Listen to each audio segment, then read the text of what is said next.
CataractCoach.com, podcast series, episode number 68, with Chris Teng, talking about surgical scope, complex cases, entrepreneurship. He's a professor at Yale University. But what is so sheeny? Let's find out. Welcome back to our Cataract Coach podcast. And today I have a very special guest, a fellow eye surgeon like you and me, Chris Teng from Yale University. There we go. Who I first met, maybe 15, 18 years ago when you were a resident.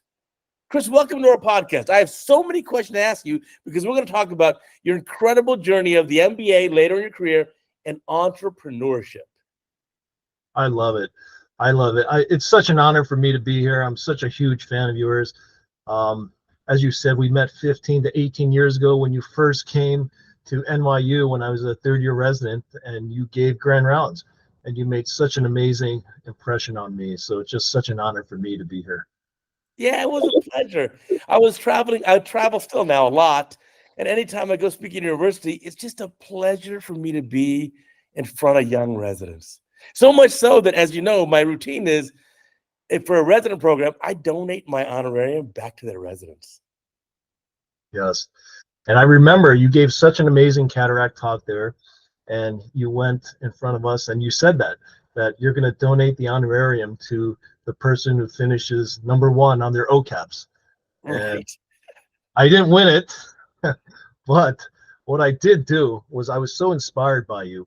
And I was a third-year resident, and I said, I really need to learn from you. And I bought your Devgan forceps from stores, which cost $600 at the time.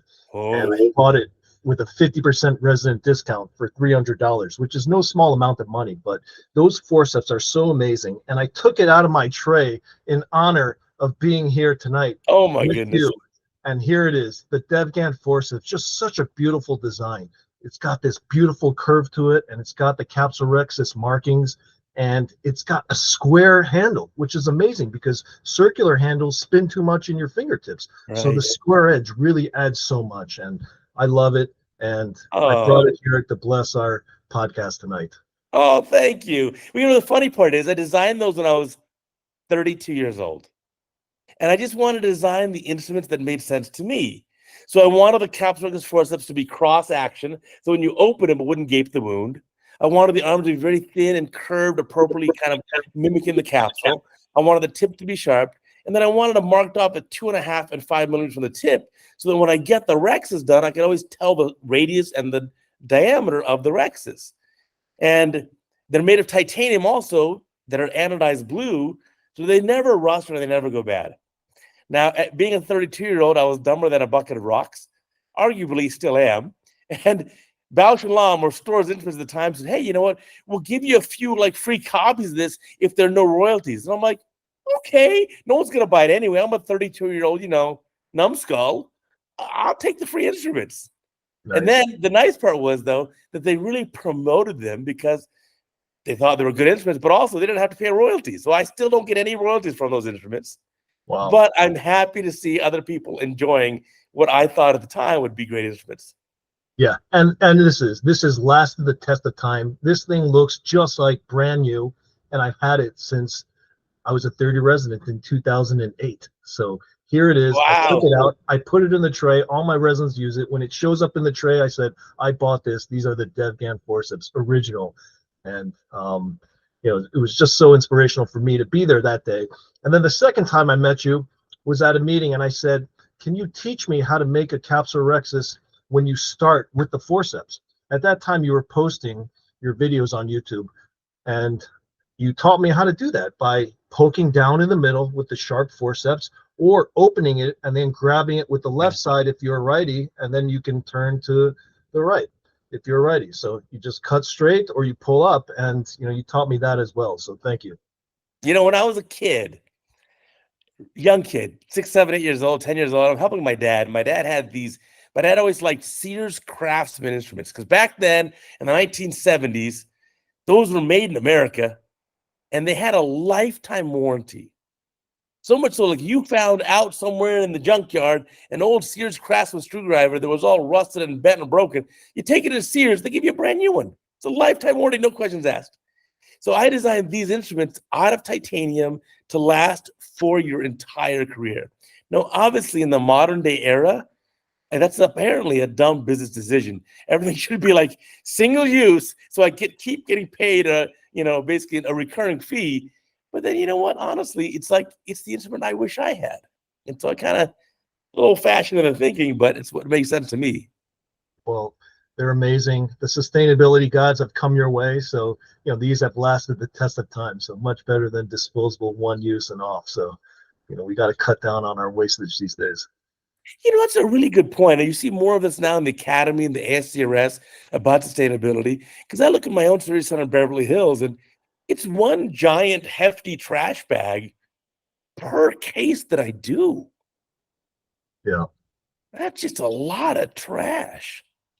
It's a lot. And, AAO and ASCRS are making a big push to cut down on all the usage. And I've looked at our trash wastage. It's just tremendous just for one case, right? And you've been international, I've been international as well, and we see that they reuse their gowns, they reuse their equipment, they just use alcohol in their gloves in between cases. They have patients with reusable cassettes and stuff, right? Because it's just water going in, not coming out. So technically there's no risk of infection. So, there's going to be a push for that. And, hopefully this country will do their best to cut down on the waste. It makes a lot of sense because I look back. Now, obviously, when I used to attend resident cases, going through a 500cc bottle of BSS is easy. And there's some residents who go through 2 bottles in a case. But when I look now in my own private surgery center in Beverly Hills, where, I'm doing a case in just a couple of minutes, oftentimes I'll use not including the primary in the machine, I'll do the whole case in 25 or 30 cc's of fluid. Yeah. Yet the bottle is 500. Yeah. So it makes you wonder, I could probably get 10 solid cases out of the one bottle if they'd allow it. But it's an unfortunate situation. Yeah, I think our hands are tied with that, but with other things, certainly, reusable products, we're going to be doing, or cutting down the drape size. I know that Dr. Osher's designing a drape, right? So it's just more conducive to cutting down on the material, and maybe they'll be making smaller bottles for efficient surgeons as well. Yeah, that may make sense. And also, I've switched over to, speaking of Osher, I switched over to diamond blades, and my side port / LRI blade is the Osher blade. And so those, I think I've used diamonds for 20 years. I just think I've saved 20,000 steel keratomes or 30,000 steel keratomes. It's crazy numbers. Nice. I have not yet switched over to diamond because we're using trays just in an academic center. So it's just the diamonds will kind of get beat up and lost then probably. But yeah, I mean, anything like that is helping in the long run. It's like, as a family, we compost, right? Anything makes a difference in the long run. So, and then when you start with little things, they become big things. So that's kind of my mindset. Oh, that's so true. When I moved into my house here more than 10 years ago, I started planting a bunch of trees. Today, I cooked food. I got herbs. I got some thyme and rosemary from my garden. I grow green onions there. I got some serrano peppers. I got a lemon off my tree. I just go in my backyard now. It makes sense. Yeah, what a joy. That's one of the joys that I have too, is gardening and going outside and growing our own things. And last year we got watermelons that we grew and were able to. Wow. Yeah, that's amazing to go from seed to germination to watermelons. It's just such a joy to do that. So you could probably get that in California. Our growing season here is pretty short, but we're spoiled here. Now let's talk about this hat again. So I you gave me this hat, which I love. It says it's a baseball hat, black. For our listeners who are on podcasts and not watch the video, it's a black baseball cap that says across it, "Eye Surgeon" in script, and I love to wear it. And my kids, of course, say, "Dad, you're such a geek," but I love it. Tell me the story behind the hat.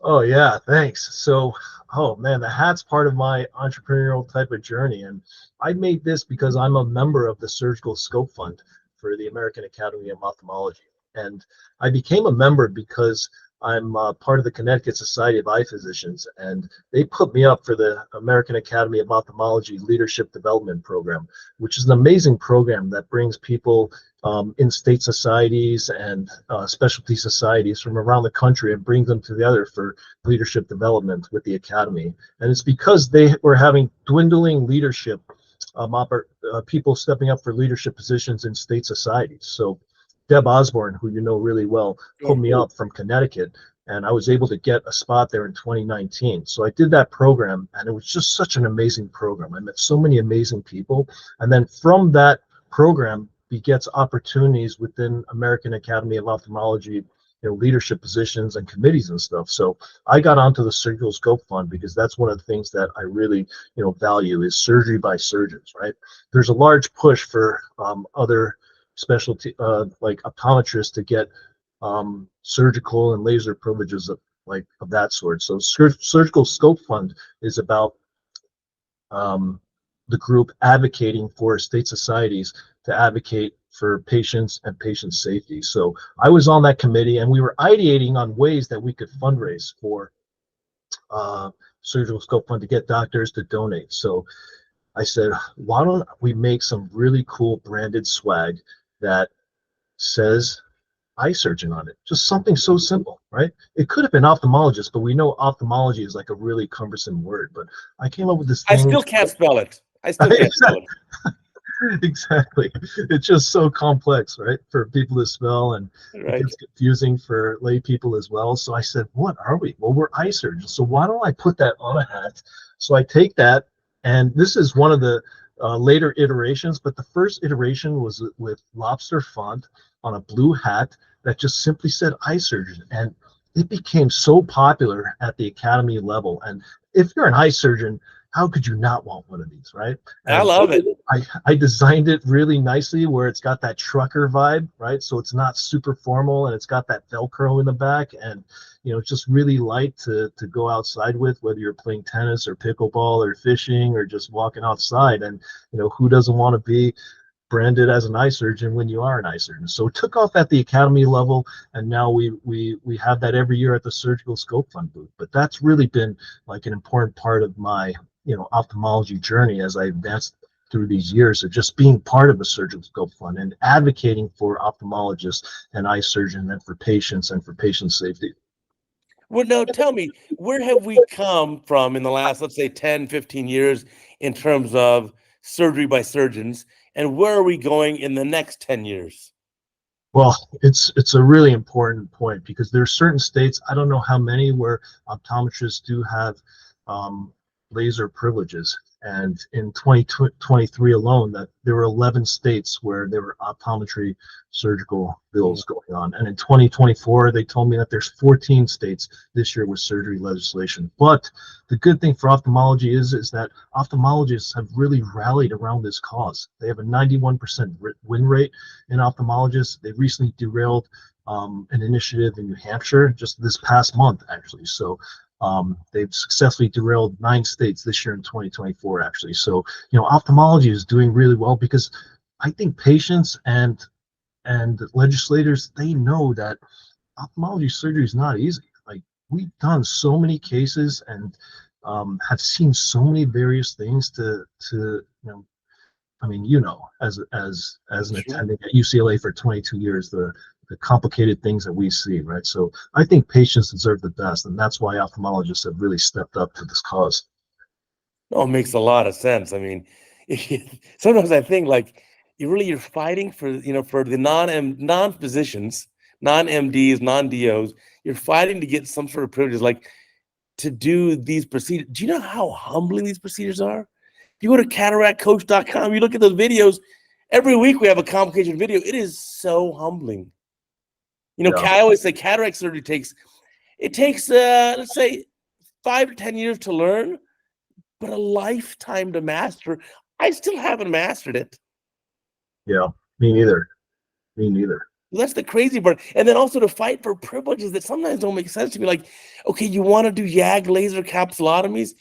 Do you know how like few nickels and dimes we're getting paid for that? Do you really want all that liability? Yeah. The other thing too is like fighting to get like, well, we want privileges to like draw blood and administer vaccinations. I'm like, I want those privileges.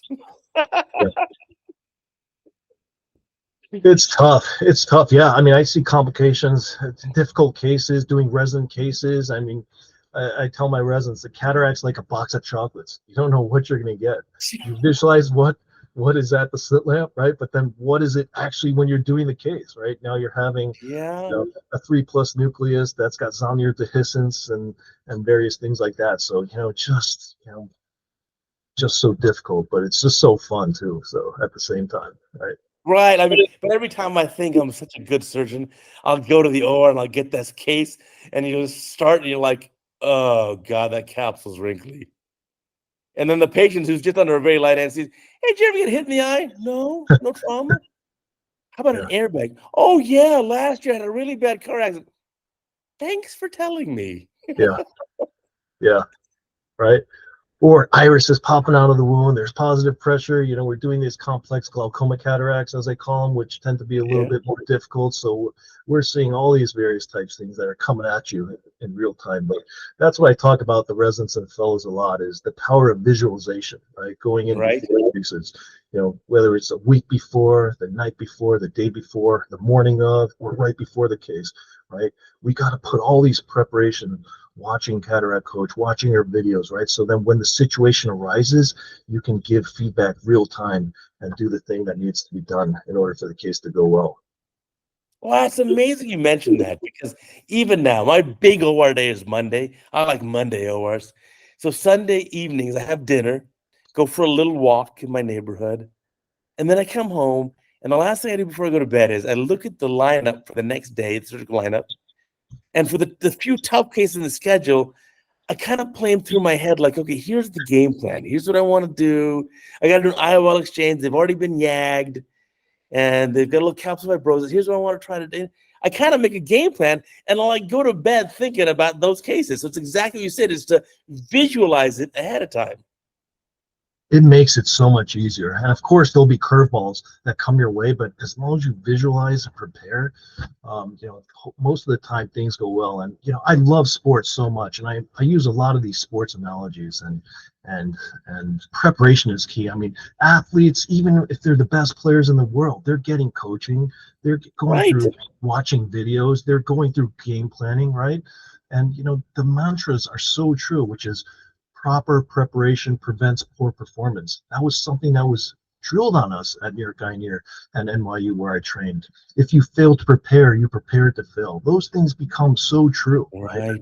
You don't know it when you're hearing it from your attendings, but then once you come on your own, then you realize how important preparation is, and even the top athletes in the world are getting coaching. So we all need that as well. So I learned so much from your website and many others, and I watch those videos before to prepare, and I visualize, and most of the time the cases go well. And if I get a curveball in there, then I draw on the bank of knowledge and I pull that out, and then I apply to the situation at hand. It makes a ton of sense. Like one of my favorite tennis players of all time, Roger Federer. Yeah. What an incredible tennis athlete, right? Incredible. But he always had a coach. And arguably, he could beat his coach at a one-on-one tennis match in a second. Yeah. But he needed the outside input from that coach to say, hey, you know what? Here's what you can do better. And then similarly, like you said, watching game day footage, watching videos of him performing and saying, you know what? Here's where I can improve a little bit. So I apply those same things to cataract surgery. That's why I chose the name Cataract Coach, not Cataract Professor, not Cataract Boss. No, not just coach. Let me coach you. And I can coach surgeons who are better than me. It's okay. Yeah. It's an amazing thing that you've done. And just the idea of coaching, all humans need coaching. Roger Federer had a coach, Michael Jordan had a coach, Tiger Woods, Tom Brady, they all have coaches, and those are the best players, the GOATs of the world, right? So we all need that as well. And just the key to visualization is so important. And I initiated this thing with my residents, and it was based on Monday morning quarterback. Football games are typically played on Sunday, and then on Monday everyone's dissecting the games, right? So it's record the videos, and then we're all going to dissect it together and break down the film and show each other and learn together where we can make improvements. So we do that once a month. Oh, I love that. It makes a lot of sense because it's very different now from when I trained and even when you trained, in that now it's just ubiquitous to have the ability to get surgical video of your cases and then to have a known, like, okay, here's our setup time and place and meeting to go through these videos and learn from them. I think the young generation has a huge advantage because we learned from our own mistakes and we thought we were good. But these days, young doctors can learn from the mistakes of others. You can look at a video and say, oh, that's what happened. Okay, now if I ever encounter that, I know exactly what that is. Yeah, 100%, right? The internet and YouTube has just made everything so much more accessible. And remember the days of us where see one, help one, do one. Well, now it's watch one on YouTube and then do one, right? Right. So That's a good point. yeah. And by the way, Uday, I want to tell you, I'm your YouTube fellow. I always tell people I watch videos on that I'm your YouTube fellow. So you're affecting people all around the world. Well, you're too sweet. Now you got to think of a good video because the day after your podcast, that is going to be on a Sunday for your podcast. On that Monday, we're going to feature a video, whatever you send me. All right, love it, love it. Think of something, and then I'll edit it down. We'll make it about 5 minutes. I'll even do the voiceover for you. Okay, that'd be awesome. It could be some glaucoma stuff, but I had some recent difficult dense cataract stuff as well, so it could be something. There's such an overlap now, cataract and glaucoma. And I mean, I'd argue with you, like the number one glaucoma procedure on the planet is cataract surgery, right?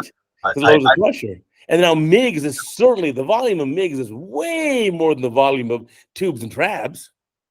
Yeah, absolutely. You're right. I mean, there's such an intersect between glaucoma and cataract surgery, and MIGS has just exploded.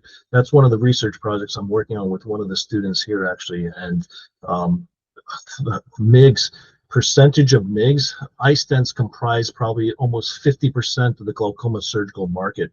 The market has expanded from about 70 million glaucoma surgeries from about 70 million in 2011 to 2021. It's like $250 million. So it's expanded so much. Wow. There's about 220,000 glaucoma surgeries going on, and tubes are only 8% of those surgeries, and trabs are about 6%. The rest of it is all MIGS. Yeah.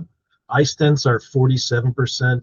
Goniotomies are 17%, and I think trabeculotomies are like 14%.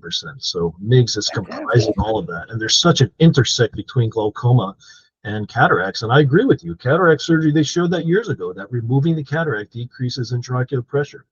The treatment for angle closure glaucoma is to take out the cataract from the eye, right? So cataract surgery is the most important procedure, and glaucoma surgeons are getting some of the most difficult ones with the scenic pupils, with the positive pressure, with the exfoliation and the zonular dehiscence and stuff. So I remember going to a meeting, the American Glaucoma Society meeting, and the late, great Alan Crandall, who was such a role model for me. Oh, yeah, from Utah. Love him. Love Alan Crandall. And we know who his most famous fellow is, right? Ike was Alan Crandall's fellow. And Alan Crandall said at the meeting, the glaucoma surgeon needs to be the best surgeon in the room. And I was a young surgeon sitting there listening to that. And I was so inspired because, I was seeing all these difficult cases, and, there are no layups, right? And you got to pull everything out of your data bank and apply that. There's a lot of half-court shots. A lot, right? You're doing a lot of 3-pointers and sometimes Hail Marys and such, and that's the nature of complex glaucoma surgery, which most of the time involves cataracts.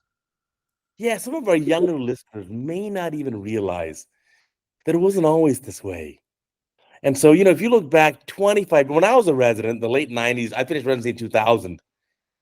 It was not this way. It was cataract and glaucoma were not on the same spectrum. And around the time, you were very, very bright and very smart in picking this up, because right around the time you did the glaucoma fellowship, that's when things started to come together. And then maybe a year or 2 or 3 after you finished your fellowship, MIGS started to explode. Yeah. So you were very smart in choosing that. But yeah, though, it's changed a ton. And now you're right.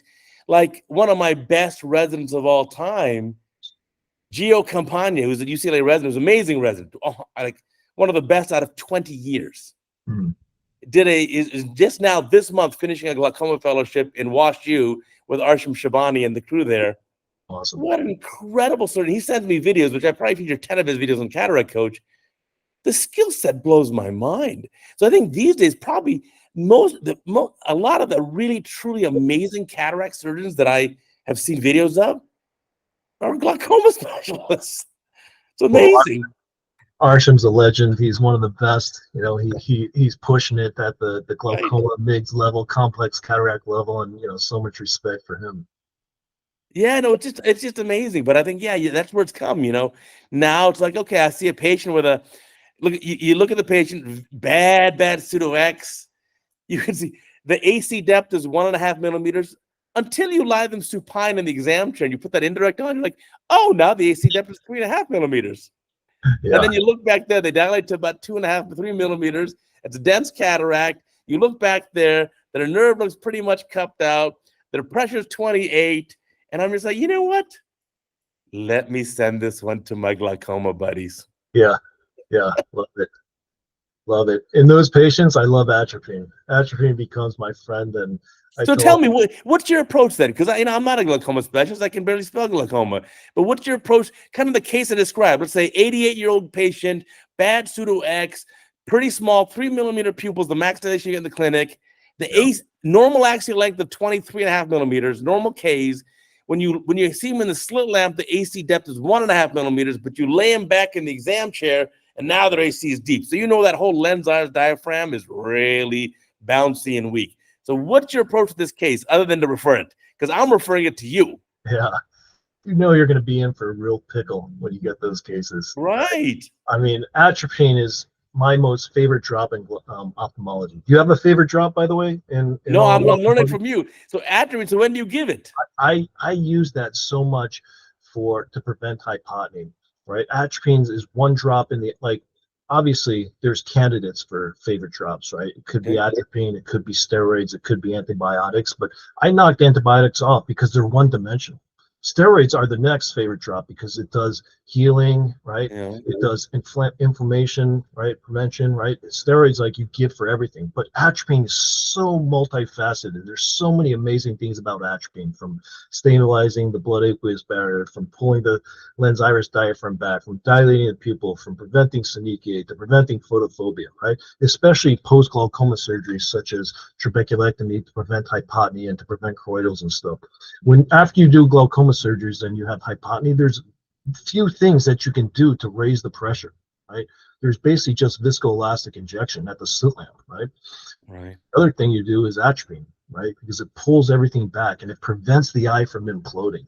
I often use the word imploding to my patients because I want to try to get them to understand that low pressure is bad too, because that pressure, we don't want the eye to involute itself and cause choroidals, right? And that's oftentimes what happens in glaucoma surgery. And it's such a fine line between what we're trying to do, which is taking a pressure that might be 14 and trying to get it to 10. But when you try to get it to 10, you could end up at 6 or 4 or 0, right?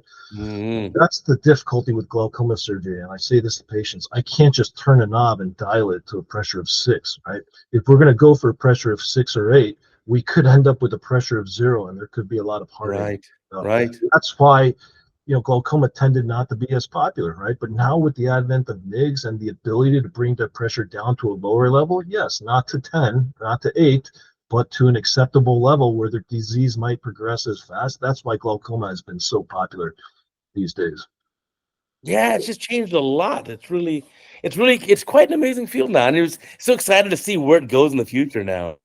And let me think, I got a favorite drop now. Now that I think of it, favorite drop for me is, it's compounded by Harrow, who does sponsor this podcast. So there's my disclaimer, my financial disclosure. But it's their Pred Moxie Bromphenic, all in one bottle. Oh, that is nice. It's what I use for post-op drops. And the best thing about it is, number one, is patient compliance, because everything's in one bottle. It's so easy. And the second thing is, I buy it myself and just give it to the patients free. Oh, nice. Okay, so the number of pharmacy phone calls I get is 0. No pharmacy phone calls. Nice. No pre-authorization, no fill out this request, nothing.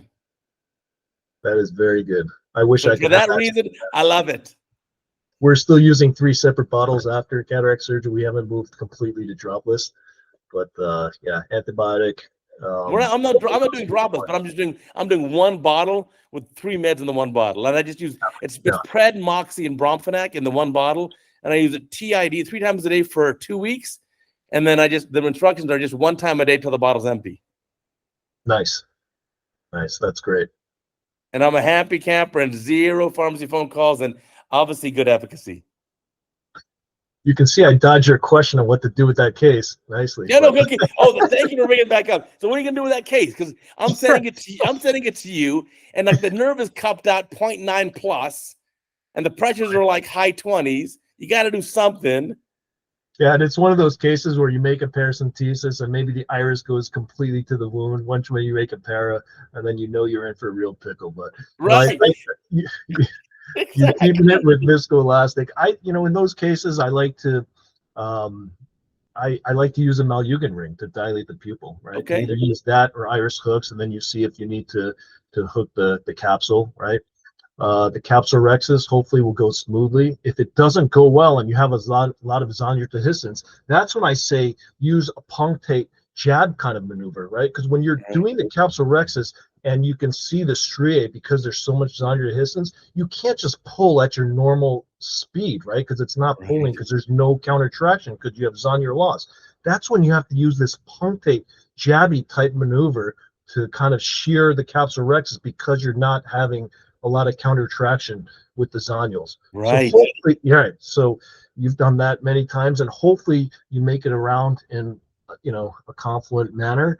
And then if you need to hook the capsulorhexis, then you do that with either the MST capsule retractors, the McCool style, or even just capsular hooks if you only have those on hand. And then try to hit the hydrodissection real well. And I really like to do vertical chop in these cases. Yeah. I think vertical chop is the most important procedure for people doing dense nucleus, right? Because that saves so much shearing of more zonules, actually, right? And one of the things Alan Crandall always talked about was the hurricane technique to take out the cortex, cortical removal, so you're not pulling more zonules. And of course, then we put in capsular tension ring, and then hopefully you don't get more iris coming out of the wound when you're hydrating the wounds, right? But then you'd probably always do some, mixed procedure with this also, right? Yeah. We like to pair that with, one of the trabecular meshwork bypass stents. If it's, just mild to moderate, then we're using more of the eye stents, and then we'll progress to hydrus. I think of a stepwise approach, right? So you start off with the trabecular meshwork bypass stents. You start off with eye stent, then you're going to hydrus, and then you're going to either the ab internal trabeculotomy type procedures using an omni or a GAT, which is threading the suture in the canal, and then you can also do a goniotomy as well. So, I definitely like to pair it with those. And I taught the patients about doing a stepwise approach. There's no problem with doing that. We'll take it step by step. And then if we need to, then we'll do one of the larger procedures. Then we're talking about either a Zen, which is a microinvasive bleb surgery, or then doing a TRAV or then a tube. But that's the beautiful thing about glaucoma these days is we have many, many options. So. Right. We just had a video on CataractCoach about the PreserFlow. I don't think it's available just yet in the US. Yeah. But the video was from a European surgeon. That looked pretty cool. Yeah. If you can get no hypotony with PreserFlow, which I don't know because I haven't done it yet, but that would be a beautiful thing, right? But pressure lowering is still the key in glaucoma. Hopefully there'll be some other things in terms of vitamins or some type of neuroprotective. Neuroprotective type things in the future. But as of now, lowering the pressure is still the mainstay for glaucoma. Now, let me ask you another question when it comes to cataract surgery and some of these pseudo-XIs. Now, there's a debate, and I don't know what the right answer is, but how do we determine in a pseudo-XI, should I put a CTR in a capsular tension ring or not? Now, I'm not talking about focal zonular loss. I'm talking about that pseudo-X patient who, it's not terrible, but just kind of overall bit of zonular laxity. Does it make sense to put in a CTR? Yeah, I mean, it's always, you don't know until you know, right? You don't know during the case, But if they have exfoliation pseudo-X, then I would advocate to put one in, because the thing that I hate seeing at the slit lamp, if I haven't done one, is that shimmering of the IOL moving. And then you're like, oh man, why didn't I put one in, right? And then if sometimes it's not noticeable to the patient, but you notice the pseudophakinesis at the slit lamp, and then I wish I had put one in. And then some patients can feel that glimmering of that. So I just talked to the residents and fellows, I'm like, when in doubt, I think you should just put the capsular retention ring in. So it just help you. So for you, it helps with pseudophakinesis. Yeah, yeah. Now, what about some of the patients that I've had with like overall global Zyner laxity, which is kind of a bit, a lot. I'll put a CT on the bag, and then I'll do a 3-piece lens in the sulcus with optic capture through the rexus. And to me, those guys now, like, that IOL is totally stable. There's no moving back and forth. Is that reasonable to do in all these cases? Yeah, that's great too. Yeah, 3-piece optic capture is great, and I have one of your graphics about that too. That was in one of the magazines. Yeah, I mean, I think that's great too. Anything to prevent pseudophakinesis, I think, is totally reasonable, and a 3-piece optic capture definitely achieves that. So I think that's completely reasonable.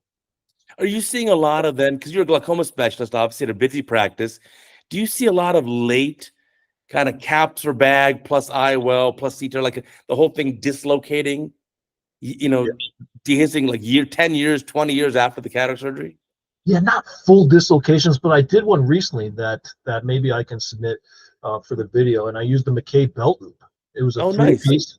Yeah, it was also a 3-piece in the bag, and it was causing some UGG syndrome, right? Some uveitis glaucoma hyphema syndrome. So I did a McKay belt loop using the Prolene sutures, and it stabilized great. Unfortunately, she had been having high pressures, and she developed some type of microcystic corneal edema, so might need some further surgery for a DSEC. But the belt loop, was tremendous and worked really well. So that was a nice loop through the 3-piece haptics. Well, if you want good DSEC and DMEC videos, they're on Cataract Coach, and you'll laugh when I tell you, why did I have all these DSEC and DMEC videos? Because that's how I taught myself how to do them. I watched other people's videos. Like, there's a young, corny guy out of University of Chicago, Peter Veldman, who's a genius with DMEC. Nice. So I got all his videos that he had out there, put them together in like a compilation video, watched it about 100 times to kind of cement it in my brain. And then I started doing it with the residents, and I'm like, this works really well. Nice. And so then I started teaching the residents how to do it. That's amazing. So if you want to learn how to do DSEC DMEC, honestly, it's not that hard, as long as you watch some good videos. Yeah, I mean, anything's achievable with videos, right? That's how I learned how to do a lot of home improvement stuff in my house, and gardening and cooking and stuff. You just, turn on YouTube and fire it up, and then, you're changing electrical outlets all of a sudden. You know what? There's really a lot of truth to that. It's like one of the most important, or at least lessons I try to teach residents is, your residency does not teach you all the answers. Your residency teaches you how to learn. Like, the residency will give you the basic building blocks, and then it'll teach you how to learn. And then in your future, you'll keep learning. Because just imagine if I stuck with what I was taught in residency. There was no MIGS. There was no lamellar corneal surgery we talked about. There was no anti-VEGF. There was no OCT machine. It was a different world. So all these things I learned afterwards on my own. Yeah. Yeah, and you've said that on your previous podcast. The only thing that's constant is change, right? It's so true. It's true. And it's something I also feel for these young residents these days, because they learned everything that I did in ophthalmology residency, plus all the things that have been discovered in the last 20 years, which is arguably more than I learned. They're looking at more than twice the volume of learning in the same amount of time. Wowza. Yeah. Yeah, they're tremendous. They're tremendous. But think about what they're going to have to learn too, right? It's just like, just when you think everything's been invented, there's going to be something else, right? Just something else and something else coming. It's almost hard to believe, right? But like, wait until robotic cataract surgery comes out, which you've talked about, right? Like, yeah, sure. I mean, that's going to come. Da Vinci for cataract surgery. I mean, it's inevitable, right? So, it's hard to believe, but, it's going to happen at some point. Right. Speaking of thinking of new things that are coming, let's talk about entrepreneurship, because here you've got a You've got a very big horse in the race. And what I like most about you is you did what a lot of us other fellow ophthalmologists think about, which is like, can I like already after doing my ophthalmology training, can I go back and do an MBA?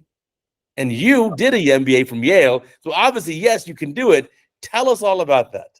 Oh, would love it. Would love it. It was such an amazing experience for me. And by the way, I went to University of Chicago. You brought that up, and I was an economics major in Chicago, and so business was always in the back of my mind. I ended up doing ophthalmology, but it was always there for me. And Well, University of Chicago, not only a great business school there too, yeah, undergrad, and of course, obviously the MBA program. But isn't like the slogan of University of Chicago, where fun goes to die? yes, sir. Yes, sir. Yep, that was That's an intense group of people. Yep, the intense group of people. When I was there, they came out with the top 300 party schools, and University of Chicago finished number 300 behind West Point, Air Force, and Navy. So that's what's going on there. So You obviously so from a young age, from being 18, 19, 20 years old, you obviously had a business interest. yeah, I had a business interest, and then but medicine was always in the back of my mind, especially ophthalmology. My grandfather was an ophthalmologist, and he came from China in the 1940s and was working as a researcher at Manhattan Eye and Ear and Throat Hospital. So Wow. he was an ophthalmologist here in the 1950s, and he did some important work using the electron microscope, and he did a paper in the 1950s discovering the basement membrane of corneal epithelium, and that was published in AJO. So he did a lot of important Wow. histological electron microscopy work. So it was always in the back of my mind. My late dad was a dentist, and then it was always in my mind, of ophthalmology due to my grandfather's influence. So I did econ at Chicago, and then I thought that I'd do econ, and then eventually I just ventured into medicine and I applied to medical school. And during medical school, I started applying for summer internships after my first year. And I was sending out emails to all the doctors in New York. And I got a spot doing research with Dr. Robert Rich at New York Eye and Ear. So he accepted me to be the summer medical student. And of course, he was a world famous glaucoma specialist. That's how Sure. my interest in glaucoma developed. And he put me on this project called, and we eventually published it. It's called The Effect of a Tight Necktie on Intraocular Pressure. So Oh, I don't know if you've heard of that. It got published in BJO in 2003, and basically it was my job to get everything going on that project. So I did the protocol, did all the patient identification, collected the data on the patients, then ended up doing the analysis and writing it up. And it was such a pivotal experience for me, being a first-year med student, stepping into the world of ophthalmology, literally not knowing anything. I didn't know right. latimolol, latanoprost, any of the lingo of ophthalmology. I had just finished my first year and hadn't even done pharmacology yet. So, it was such a pivotal moment for me. I was with Dr. Rich, Dr. Jeff Liebman, Dr. Celso Tello at New York Eye and Ear, and was working with so many great fellows and residents at New York Eye and Ear. So that was a pivotal moment for me. And then I ended up, matching into ophthalmology at NYU, and then doing glaucoma fellowship with them at New York Eye and Ear. And then I joined them in practice. Wow. And, that was like an amazing, moment for me when I joined in practice, to be like the med student there, not knowing anyone, to then working with them, and then moved to Yale in 2014. But the little project that could, the effect of a tight necktie on intraocular pressure, Doximity recently came out with their top 10 ophthalmology articles in history. They did a calculations and they used altmetrics popularity scores, and that effect of a tight necktie and intraocular pressure came in number 8 in their top 10 Wow. articles of all time. So I literally fell out of my chair when I found that out. It was just like, it was such an amazing thing for me, because I would never expected it to have hit when it as much as it did. But at the time, Yahoo was like the biggest website, and it made the Yahoo front page news, and New York Times wrote a little snippet about that, how if you tighten your necktie too much, it could have some adverse effects for your intraocular pressure. But that's a little project I could, and I talked to my residents about that. Just do your best. You never know what's going to hit and what's not, but you just put your earnest best effort into everything, and good things may happen. That's so cool. Now, how'd you go from that then to starting an MBA program? Because it sounds like, you know what, I'd like to learn some business stuff too, but it just seems so intimidating to a whole MBA. And I don't know if I can work that hard or if I'm that smart. Yeah. Oh man, you're definitely as smart, and you definitely have the entrepreneurship, and everyone has it in them. It was just, Yale had this program where they take doctors from the medical school and they brought them to the business school to get lectures once a month from the business school professors. So they had about 50 doctors there in this program. They since stopped, but I was lucky enough to get accepted into that program. And I wanted to be in that program because I had this interest in business and from my economics background. And it was just such an amazing experience to be in the business school. And this is when I realized that I think medical schools are doing it wrong, because medical schools, they don't make you go to class. You can read the transcripts, and they don't teach you anything about the soft skills that business school is teaching about. Soft skills being leadership, management, how to work in teams, how to interact with people, how to educate, different styles of communication, right? Med school, you're learning all the science basics like biochemistry, and glycolysis, but arguably none of those things we use now in our day-to-day, right? Like, how much of our medical school first 2 years are we actually using, right? Maybe pharmacology, because we have to know what a beta blocker is, but really none of those soft skills. But that's what business school is all about, right? And then third year of medical school hits, and then you get thrust onto the wards, and then you have to learn how to work in teams, and you didn't get any curriculum on that. But business school, you get put into the group, so it's so geared to working with teams. So I took these courses there, and then the pandemic hit, and I was like, now's the time for me to expand my skill set. Life's too short. Everyone had that moment during the pandemic where they started picking up hobbies, they started doing adventures and doing these various things and challenge themselves. Well, for me, it was to go to business school, right? So I took the test. They make you take the test, right? And it's not the GMAT or the GRE. You can take those, but there's a shortened version called the Executive Assessment Test. So I studied for that, and I got in. I entered in 2021, finished in 2023, but it was like such an amazing thing. It was like the curriculum there is like so applicable to all of our day-to-day, right? And entrepreneurship, you're in a private practice, that's an entrepreneurship, right? Like, anyone who's doing that, they're entrepreneurs. But like, we didn't learn any of those things in medical school, right? Like that is Nothing. nothing. And things are applicable, right? Like, because the hard skills that you're learning are accounting, finance, marketing, probability, statistics, operations, micro and macroeconomics and operations and things like that. Those things are directly applicable to any sort of business situation, right?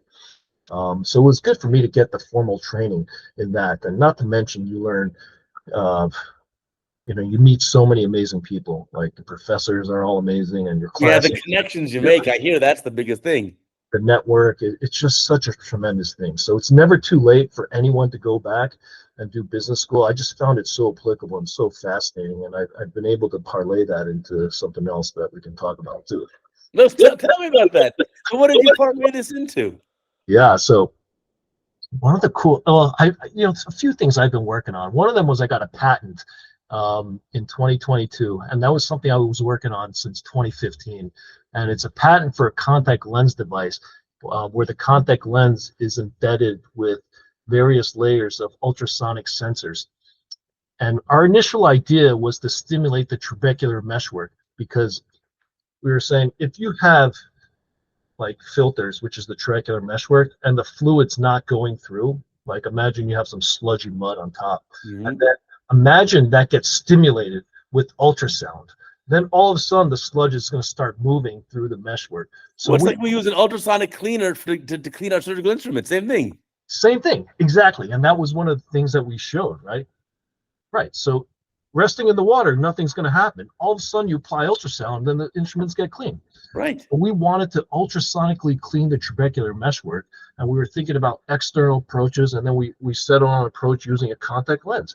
So then we came up with the idea, we pitched it, and our university wasn't interested, and they said, go ahead, do it on your own. At that point, you're faced with, should we go and do it on our own, or should we just give up? right? So we chose to do it on our own, and it was such a journey of ups and downs. And we finally got it approved in 2022. So that was like one of the cool things that I was working on and trying to bring that to market as well and develop a prototype. Because if we can find a way to stimulate the trabecular meshwork, that would be amazing as an external approach medically to treat glaucoma. But the brilliant thing was, instead of calling it a glaucoma device in the patent title, the title is sonic and ultrasonic contact lens apparatus. So it was removed from glaucomas because ultrasonic energy is having so much applicability in all sorts of treatments in the body, from liver, from brain. So now you can ultrasonically stimulate any structure in the eye using this contact lens, Oh, wow. not just for glaucoma, right? There could be nanospheres where you stimulate with ultrasound that release certain things in the eye. Who knows, right? Maybe, you can use ultrasonic stimulation of the retina for some, disease pathologies that, we haven't even, thought of how to treat yet. Oh, that's awesome. I Yes. love the idea. Now, you also thought of some business ideas outside of ophthalmology. Tell me about those. Ophthalmology. Wow. So I took this amazing elective called Entrepreneurship and Consumer Products. And it Okay. just happened to align with my schedule. And the professor is this woman named KJ Miller. And she started a cosmetics company named Mented Cosmetics. And she went to HBS, Harvard Business School. And the first class, she taught the case that Harvard Business School wrote about her. So how mic drop baller moment is of that? Wow. Yeah, and that class was basically saying, we're going to teach you how to take a product from the beginning to the end, right? You develop the product and then you bring it to market. And that was our final project. We had to pitch our product. And I submitted my project, and I was one of the 3 people to present in the class. And basically the product was a shiny bag that I had developed for our glaucoma symposium here, and it got so much great feedback. And the reason I did that about 4 years ago with this shiny bag was I said that I really dislike the conference bags that they give out. We've all been to conferences. They give out these flimsy bags that hold up, and they've got everyone's logos on there and labels, and you don't want that. And tossing it, and what a waste, right? So I wanted something that was really fashionable and stylish. So I made this conference bag, and it got so much like amazing feedback and positive vibes from the conference attendees. So when it came time for me to come up with an idea for my final project for this class, I used that conference bag as my MVP, which is minimum viable product. And I got feedback from the class about that using surveys and stuff about pricing, about marketing, about brand positioning. And, they gave me a lot of great feedback on it. So I took that, and then I found a supplier to make my version of the bag. So I designed a bag, and I needed an inner pocket and such to hold your stuff. And I found someone that was going to work with me. And it's really hard to do that because when you work with these companies, they need an MOQ, usually of 500. And MOQ is minimum order quantity, right? So you need to find someone that's willing to work with you and to iterate on your design. So I found someone that was able to help me out, and they made this product for me. And then I tested it out using family and friends, and they made some suggestions on where I could make improvements. And then I put in another order in for a set of small bags and big bags. And, they really became popular. And, since then I'm trying to scale that up. And I started out with glamorous gold that you may have seen. And yeah, I like the gold. It's shiny, like almost metallic sheen gold, but it's yeah, a fabric type of bag. And we'll yeah. see, pull one up. For those who are watching our YouTube version of this, you can actually see the video here. There's the bag. It's beautiful. Here's silver. Oh, wow. This was my silver bag. So if you look at this, imagine walking around a conference with this. Yeah, a lot of attention. Yeah, it was such a popular bag. And then I said, I need to iterate on that. So then here we go. So for those listening on our audio podcast, it's basically like a shoulder type bag that you get at a conference, except it's made out of it looks like a gold foil material, shiny, reflective, beautiful, very eye catchy. Yeah, and when you carry this around, it generates so much feedback from just random comments. Nice man bag, love your bag, shiny bag, and so then in developing the name, I had to think of a name, and this is the name I came up with. So Sheeny, so shiny, so sheeny. Spell it. Sosheny. Sosheny. So Sheeny. Yeah, you have a website. Send me the link. I'll link it down below for all our listeners and viewers. You can check it out. Oh, would love that. Sosheny.com. I'm working on different colors right now. So gold was my first one. We got the small size and the big size. And the big size, by the way, is because I was doing so much food shopping and I just wanted to look good when I went to the store. I Right? love it. That's like Costco size. If you can put everything in here, when you go to the gym, you can throw all your stuff in here. When you go to the beach, you can put all your stuff in there. And that's one of the other things I learned in marketing is come up with some good slogans. So I came up with store to the shore, exude your vibe, and versatile glamour. And we've got the website up. And that was just such an amazing journey for me to be in that class and then to pitch that and then to present that in front of our entire class. And these are all smart business school students. So I was just like honored to be up there and presenting. And the professor KJ was just such an amazing professor for me. And I learned so much in that class about, just entrepreneurship and creativity. And, I took this other amazing class on creativity itself. And that helped me really ideate on these ideas. And that was the thing that I realized about medical school is like medical school is relatively cookie cutter, right? We weren't getting Right. a lot of opportunities to kind of flex your creative juices, right? Because you had to do things in a certain way. So, I'm not saying that, doctors got stifled in a way because there's plenty of innovation going on in the doctor space. But if we want to make a generalization about, business school or medical school, those were some of the things that, I kind of thought of. So business school at this level just really helped me, ideate and come up with different ideas. And in that creativity class, this is how creative it was. The final project was do anything creative. Wow. Hand in anything creative, right? So the professor said he usually, at one point when he first started teaching the class, it was like draw a painting or draw a picture and stuff. And then he realized that's stifling creativity. So hand in anything creative. Some people did their architecture thesis, other people drew paintings or short stories and stuff. And I basically said, I'm going to make some Instagram, YouTube type video that I'm seeing everyone else posting because I had started posting on YouTube in 2009 on glaucoma vids, some glaucoma surgeries, but I hadn't really broken the third wall, which is talking to the screen and stuff. So I said I'm going to do that. So Nice. I made this Instagram type video that I posted, and that was the final project that I handed in. In fact, I just saw one of your glaucoma vids. So it's YouTube and the channels of glaucoma vids. I looked it up, 700,000 viewers. You got about 100 videos. And the most recent one I liked was you shot it, first of all, not in YouTube format, but in TikTok format, so the vertical format. Yeah, Basically the proper way to needle a bleb. nice. So Yeah. I actually watched your video. Nice. Yeah, I'm trying to make shorts and iterate and just come up with various type ideas. And that was the thing. I started posting in 2009, but I never really continued on with that, right? And it was something that, through your inspiration and others, Yeah. because I'm a big fan of watching everyone's work on YouTube, that I was like, okay, I need to get back into it, right? So then that was my project to break me out of this like lull of, what I was doing on a day-to-day, right? So business school like helped me like in so many different ways, learn soft skills, hard skills, and Right.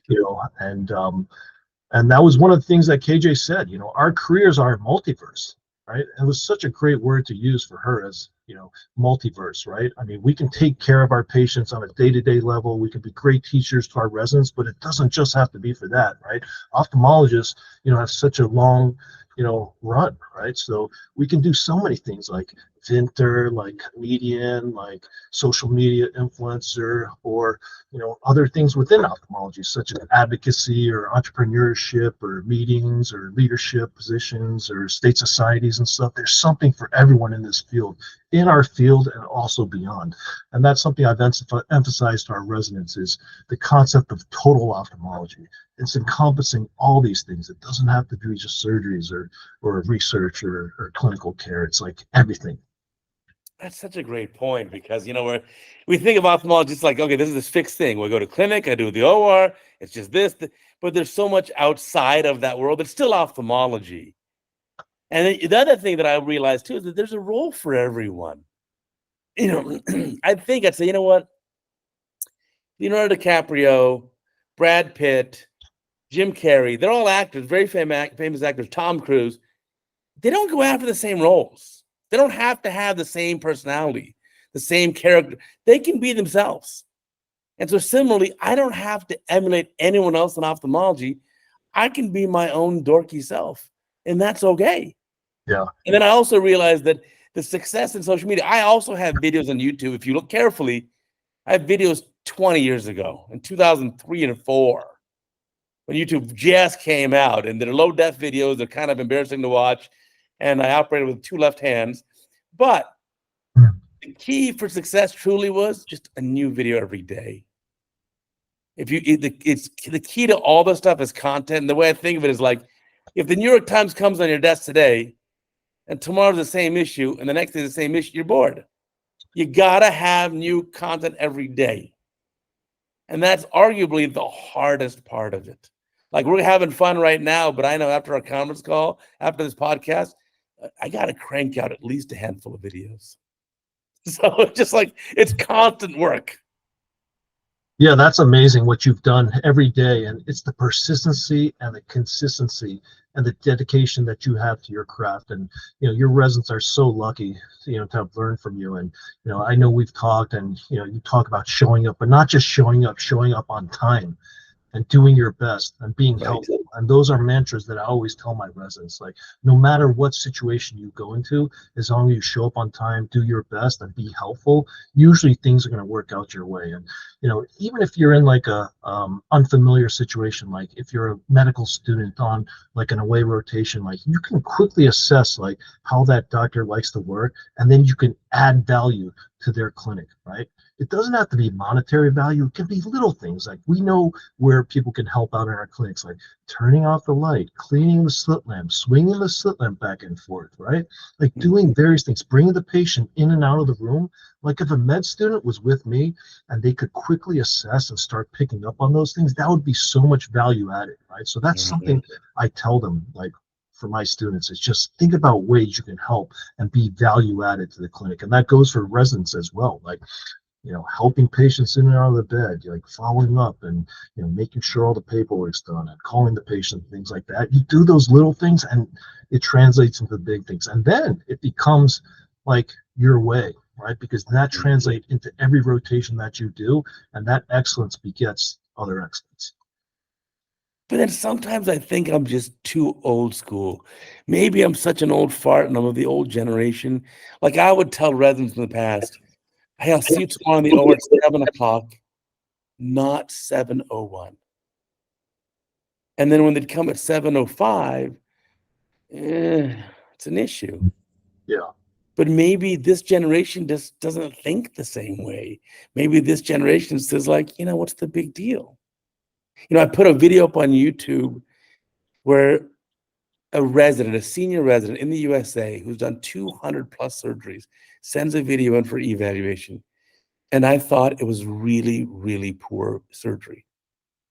From draping those terrible eyelashes on the cornea, the whole case, can't keep the eye in primary, not understanding how to handle iris prolapse. The case was a mess. And I gave the feedback, the verbal commentary, like I always do, CataractCoach.com. And there were so many. This video got 10,000 views in 3 days.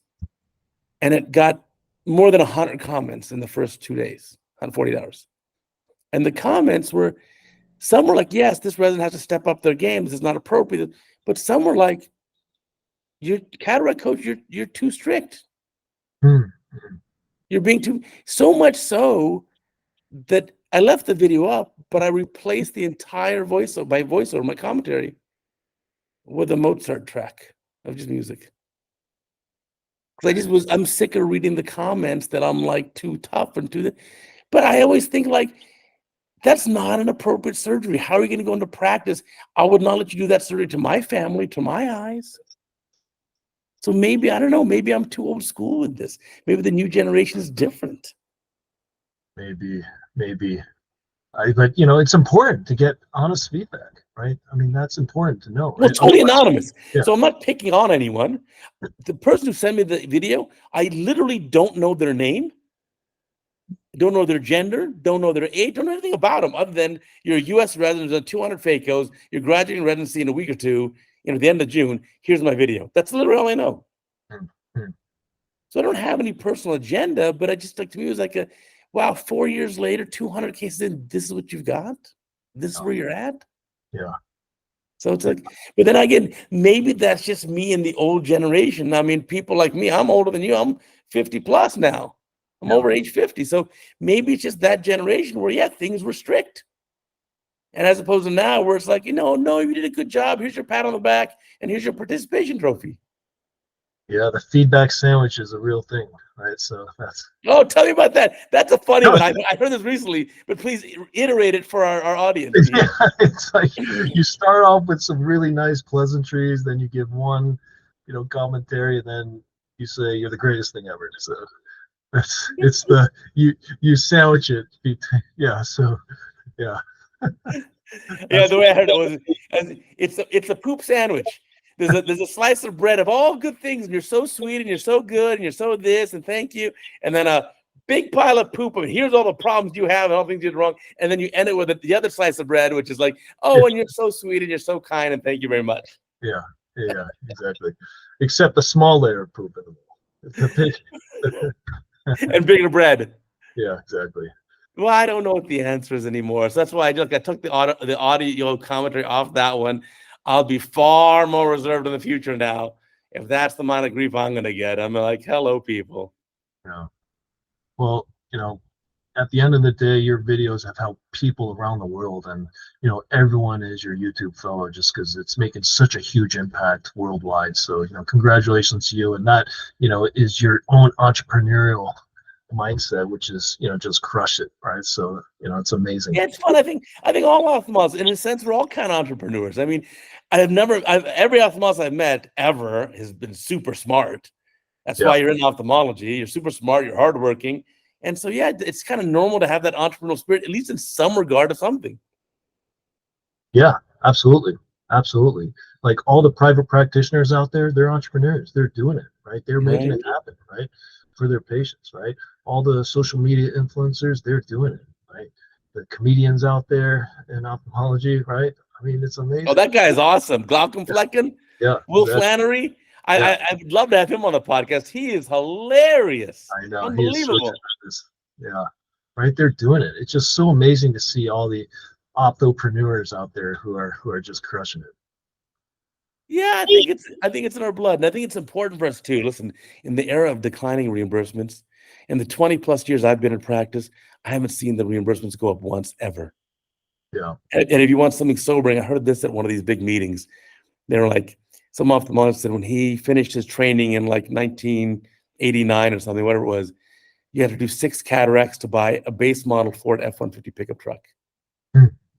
He says, and today you have to do 200. Yeah.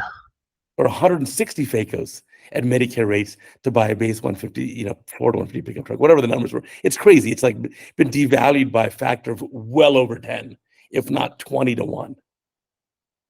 Exactly. That's why we got to support our ophthalmology advocates at the Surgical Scope Fund and OpPac, right? So, they can go to Capitol Hill and advocate for the profession because, as they say, if you're not at the table, then you're being served, right? So it's important for ophthalmology to show up. And I've been going to a mid-year forum every year to help advocate for ophthalmologists. And I went this past year as well. And there's more and more people just showing up, and they have the advocacy ambassador programs, right? So so many passionate residents are showing up and just advocating for the profession. So thank you for bringing this issue on your platform. No, for sure. I think it's important. I think it's a very important issue. So, but anyway, I love your entrepreneurship stuff. I'll link the down below if you want to get one of those bags. I have 2 of them. Thank you. Those are amazing. That's the big one is my Costco bag now. The little one's my Trader Joe's bag. Love it. Love it. You're going to get a lot of comments, especially in the neighborhood that you're at, right? So that's gonna flash for sure. Yeah, you got to do is I got to put a little tag on them to say like, the website name. So when people see it, they go like, oh, I want one too. I'll work on that. The website's up, and trying to get more colors. Imagine that in pink or purple or green or black or silver. Right. No, I like the gold one, man. The gold, shiny gold is beautiful. Nice. Nice. Fantastic. But Chris, I want to thank you so much for doing our podcast. I learned so much from you. I love your spirit, love your entrepreneurship, love your advocacy, love your passion for learning and for teaching. Such a pleasure. Well, again, we'll have all the links down below. And again, thank you, thank you, thank you. And yes, you can also get an eye surgeon cap. I'll put mine on too. So when you see Chris at the AAO meeting coming up in Chicago, look out for the Surgical Scope Fund, and you can get your own hat too. Yes, sir. Thank you so much. It's my true honor to be here. You know, I've been following you since you came to NYU, and you changed my career. So thank you so much, Cataract Coach. Oh, my pleasure. And I want to remind our viewers and our listeners, remember, we got a new podcast every Sunday on Apple, Amazon, Spotify, Google, YouTube, anywhere you find your podcast, you'll find the Cataract Coach podcast. Just search for Cataract Coach or for my funny name. And we still do a new Cataract Coach video every single day. So until next week, we'll catch you later.